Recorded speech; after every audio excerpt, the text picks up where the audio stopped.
खुल्या प्रवर्गातील एकाही शेतकऱ्याला लाभ मिळाला नसल्याची माहिती समोर आली। या योजनेसाठी नाव नोंदणी केलेल्या धाराशिवमधील 2,32,000 शेतकरी अजूनही वेटिंगवर आहेत। तर सरकारनं mission one drop more crop या योजनेची वर्षभरापासून सोडतच काढलेली नाही। दरम्यान ठिबक सिंचन योजनेचा नव्या शेतकऱ्यांना लाभ मिळत नाहीये, तर लाभार्थी शेतकऱ्यांना अनुदान मिळत नाहीये।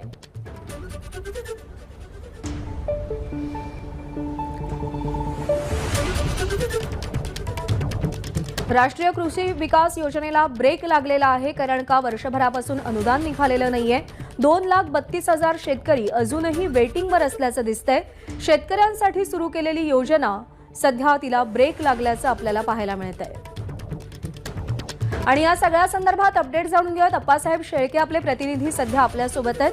अप्पासाहेब, काय कारण आहेत? अनुदान काढलं गेलं नाहीये, ब्रेक लागण्याची वेळ आलेली आहे, शेतकरी वेटिंगवर आहेत, एवढी दुरावस्था काय या योजनेची?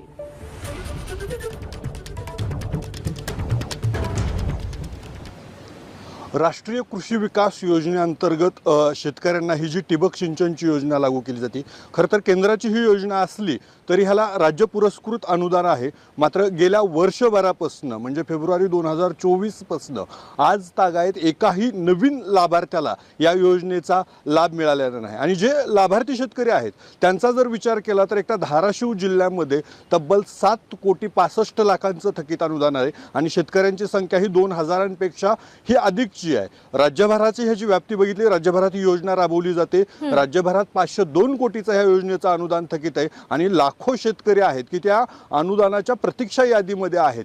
एकीकडे शेतकऱ्यांसाठी वन ड्रॉप मोर क्रॉप हे जरी सरकार मिशन राबवत असलं तरी दुसरीकडे मात्र शेतकऱ्याचं उत्पन्न वाढीसाठी ही योजना वर्षभरापासून बंदच असल्याची पाहायला मिळते। आता